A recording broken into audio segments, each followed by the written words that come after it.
Hey everyone, and welcome back to The Bottom Line. I'm your host, Lauren Kalil. Our show is brought to you by UCAN. On today's episode, we have Justin LoFranco and Dex Hopkins here to discuss whether athletes should be responsible to count their own reps. I know you both feel very strongly. Oh, Justin, you're already giving away your position here.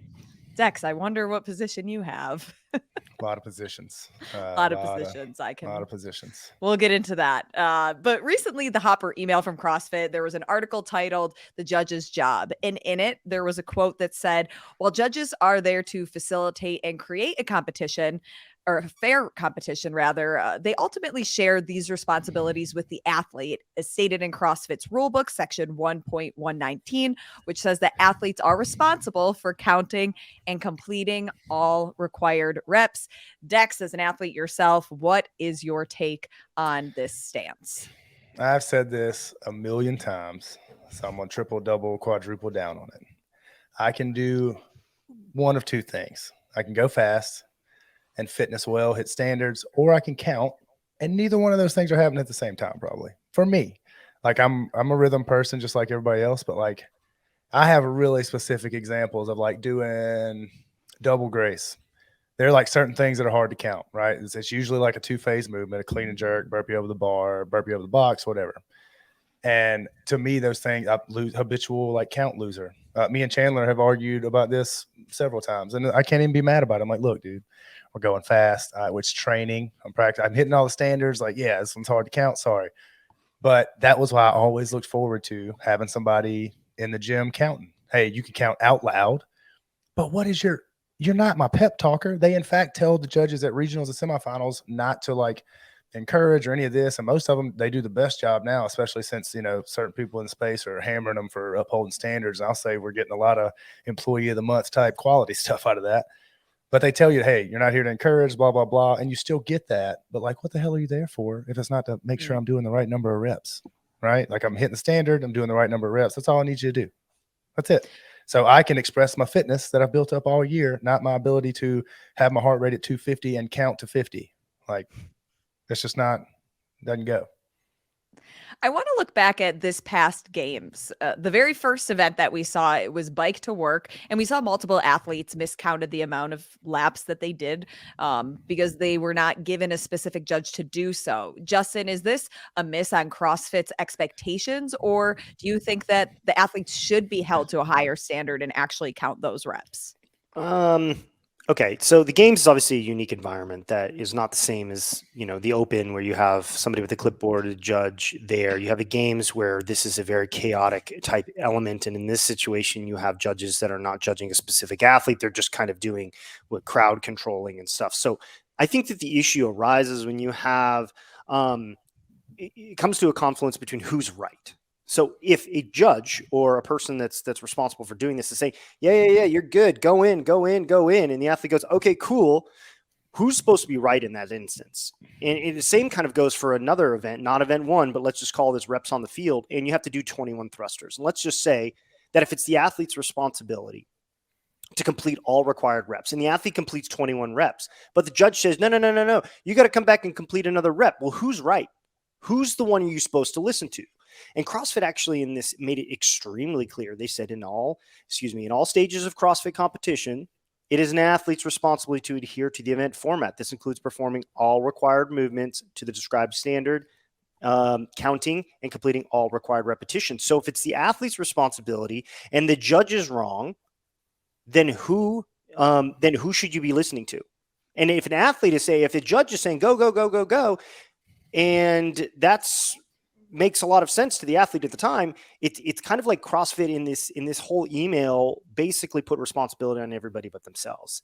And they also said later on in the email, judges only have one responsibility: to hold each athlete to the same movement standard. They did not say they're required to count the reps, and they did not say that they're required to verify that all reps happened.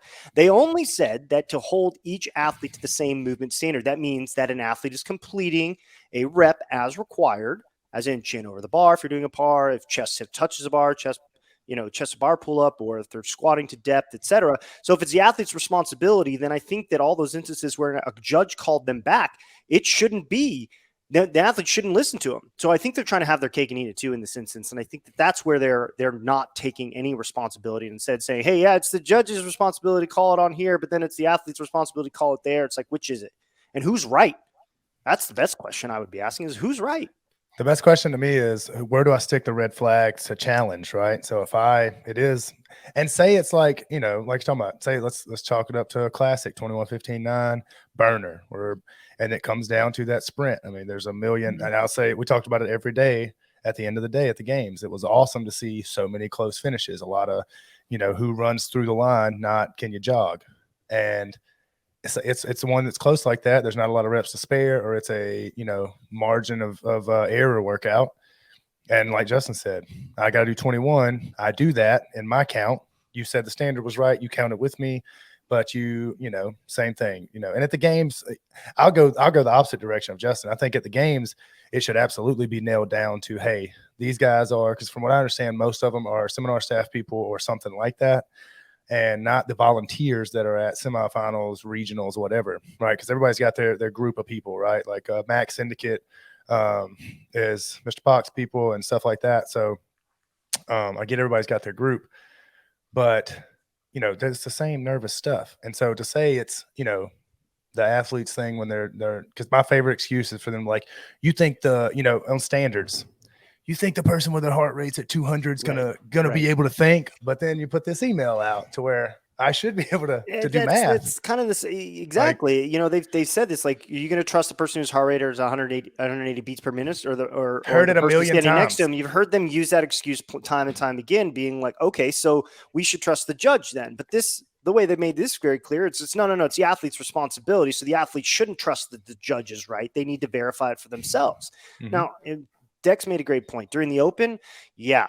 Because you got the opportunity to review this stuff afterwards, and you have an opportunity to do this workout again if you chose, if you miscounted your own reps, and you can look at your depth on the field of play. When it comes to comparing this to another sport that's out there, the judge, the referee is always right. Yep. Literally always right. Until the video review.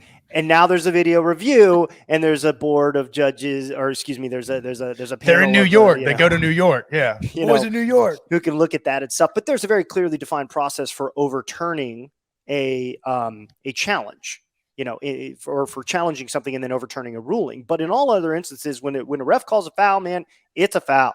That's what the ref said in that moment, in that instance, and that's what's sticking.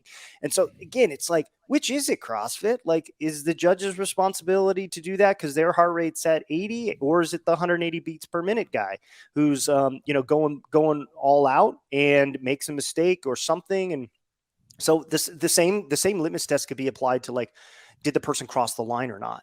Mm-hmm. Did the person, was their heel over it all the way or not all the way? Well, what if the athlete thinks that it is? Okay, but in this instance, it's the judge's responsibility. But in the other instance, it's the athlete's responsibility. Yep. So that makes a lot of confusion, especially in a chaotic element like the games, where you're shuffled here. You have an athlete briefing 3 hours before your event. You're shuffled to the next event, and you have people telling you, "Hey, go this way and go that way," and et cetera, et cetera. It's like, I think this should be the judge's responsibility to verify reps. And if they make a mistake, well, CrossFit needs to own the fact that they made a mistake.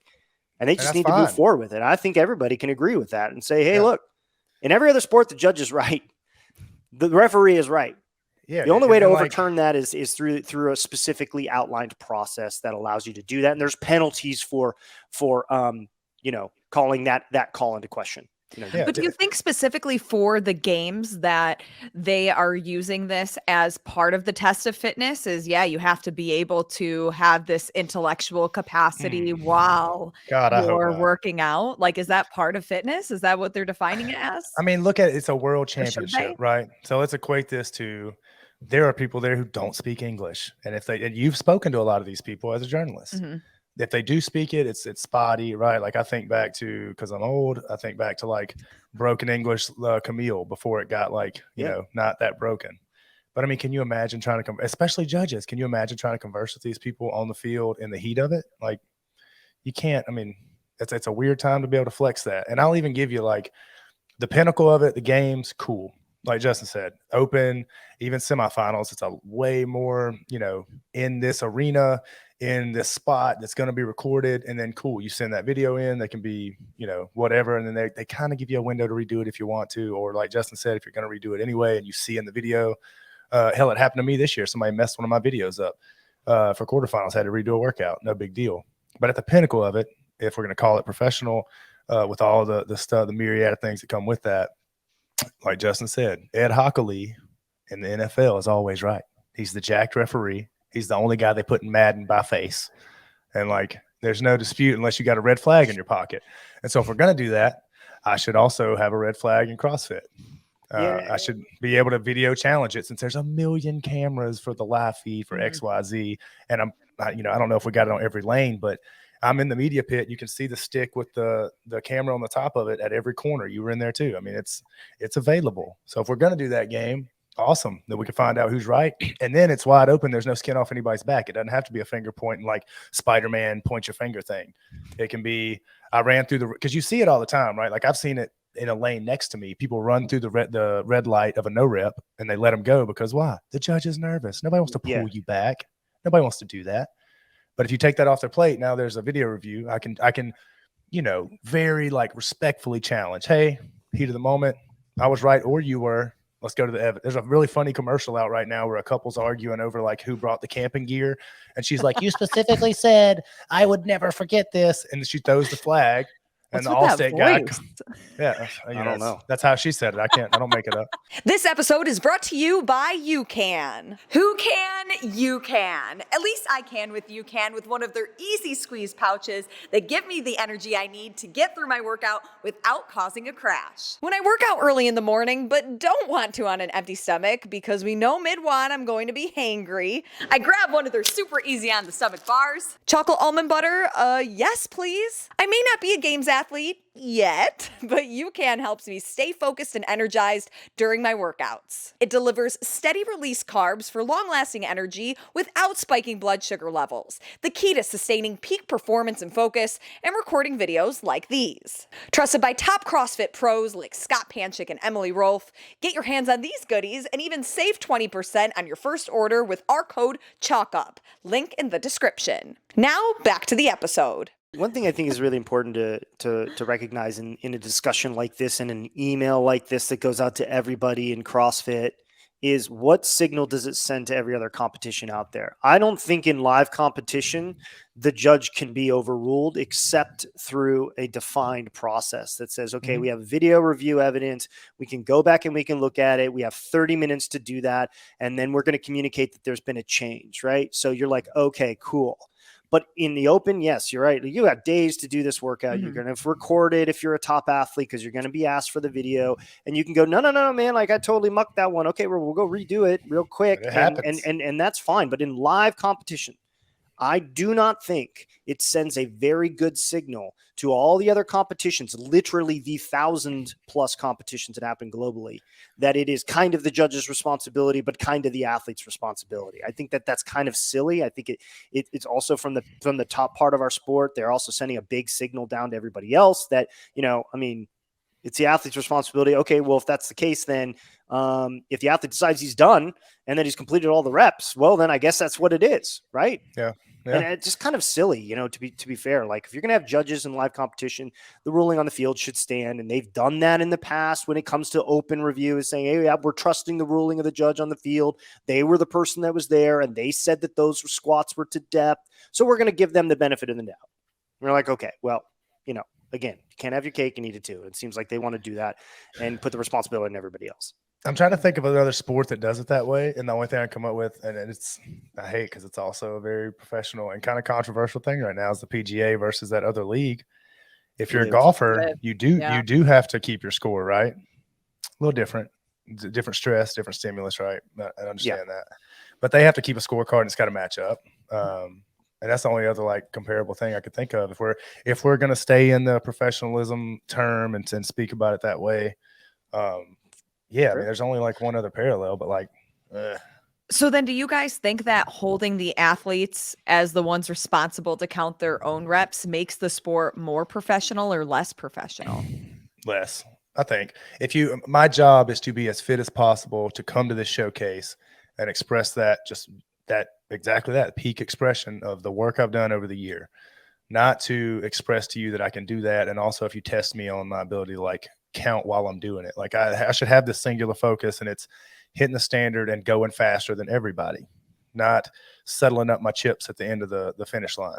You know, there's a guy on the field with me to do that. I shake their hand, tell them my name. Hey, you know, and everybody does it. You see them do it. Hey, you know, Noah. Hey, Noah Olson, shake your hand, do the friendly thing. Hey, I'm going to do things. If I have some nuance to the movement, maybe I'm figuring out something that it's a way I do it a little faster, but it's not the, you know, uncommon movement clause thing. You explain that. Like I've had to do that before, but that's their job. Like it's make sure I'm playing within the lines of this coloring book page, and we're getting to the finish line together, and we're both doing our job, which mine is to go faster than everybody. Yours is to hold me accountable to the standard and the number of reps. That's it. Yes. Hell yeah. Shut up, Justin. I don't need to say anything else. I mean, you've just seen it happen. I mean, there's enough weird stuff in the sport, and there's enough scrutiny for something that I've loved for so long. And it's, you know, it's if you go to the games, it's this beautiful pageantry and all this stuff. Like this is just like a weird sideshow. This is a sideshow. Frankly, it would be very easy for whoever it is who wants to take responsibility for it. And I think that you know, anybody who wants to volunteer for that at CrossFit HQ can raise their hand and say, I'm going to be that person.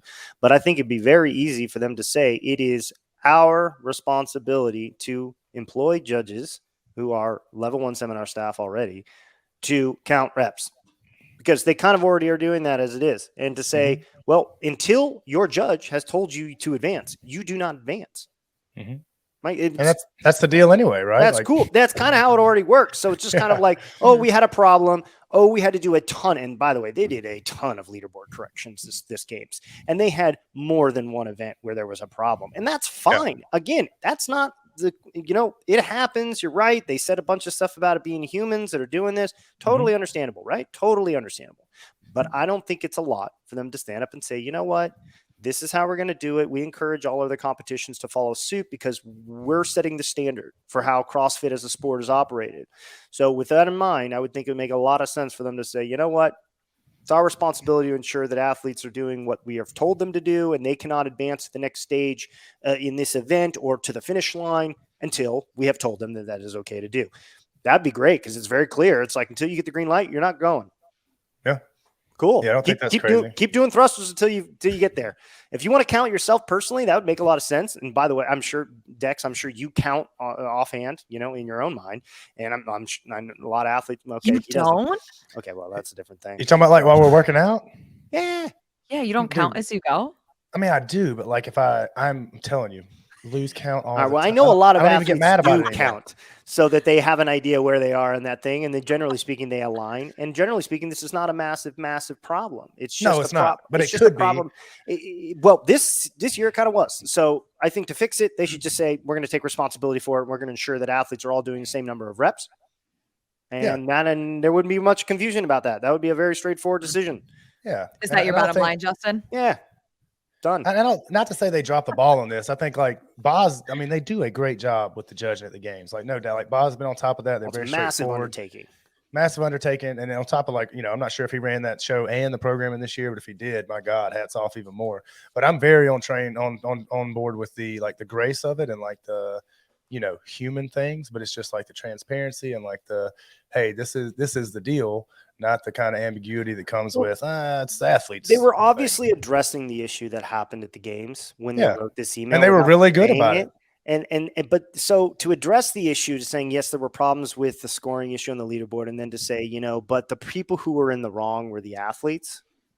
That's when you're kind of like, okay, the guys that paid to be here were in the wrong. People going and saying, go in. I think that was where the problem lies. I think that was the issue, you know. But it's kind of like, we know what everybody knows what you're talking about, and yet you're gonna say that the athlete was wrong because somebody said time for you to go into the finish line, and they're like, oh shoot, guess so. All right, cool. I guess well, that's the thing too. I'm never gonna argue if you tell me like. So here, the funny kind of parallel of it. you've heard Ricky talk about going in on that bike workout, since that was the one, weird one. Mhm. So Ricky said I was behind him and he was going in and we had rode together the whole time. So I thought it was my turn to go in too. He was right. So there were two other people. I can't remember if it was Spencer or Saxon, but a Pancheck brother went in. Somebody else went in behind them. They were a lap short, right? Because they were riding together. And so, I thought they handled that well. Chuck and them were very up front. Hey, especially like, the Miles to Madison they just released, like, hey, the laps were getting faster. So we definitely did the right thing, giving them the slowest lap, yada, yada, yada. But that's two really good examples of it. It benefited Ricky, because he goes on to talk about his lane was closer, but he had to go further down. Spencer and I think it was Lazar. It was one of the Dukic brothers. Dukic, yeah. Yeah. And so, that's a good it's example. Also a weird lap. It's like laps. Yeah, it's super not, weird. It's not, again, like it's an uncommon movement in an uncommon location. It's not like laps around a track where it's super obvious. So I've done 4 laps. I know I've ran a mile at this point. These are like weird distances that don't add up to anything you've done before in the past. So you really do kind of need a little bit of help here. I mean, I can give you on the barbell thruster part, be like, we've all done 21-15-9. So this should be something your internal counting clock is so well trained to do that. But when you're like, hey, we're going to be doing 3,000 meters biking in and around something that's not entirely, a little bit of this, a little that, a little turning, through the woods, a to little, grandma's house, little that, it's like, okay, have you done 4 reps or 5 reps? I'm not really sure if I've done 4 reps or 5 reps because this course makes no sense to me. So I don't know when the white flag comes in on NASCAR, the white flag's coming in. So I just look, I don't know. It just seems like they're passing the buck off to somebody else here, and this would be an easy one for them to stand up and say, "Hey guys, we're going to make sure this works again next games." And that wouldn't take a lot to say. Even if they have problems, I think you could signal to the community, be like, "Hey, we're going to make sure we figure this one out, guys. Like, we got a system in place to make this happen." And they did everything but do that. They just said, "Hey guys, athletes, you should have been counting." You're like, okay, cool. Dex, what's your bottom line?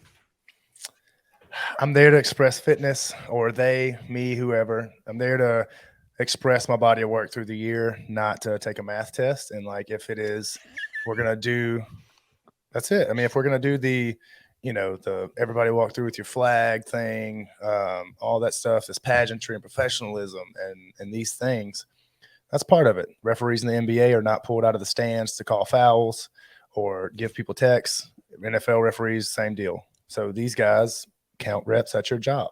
Right. There has to be Justin's right. Got to be a system for dispute, but my job is to come there and go faster than everybody within the confines of the rules and the standards, not to, keep up with the speed of it. That's somebody else's job.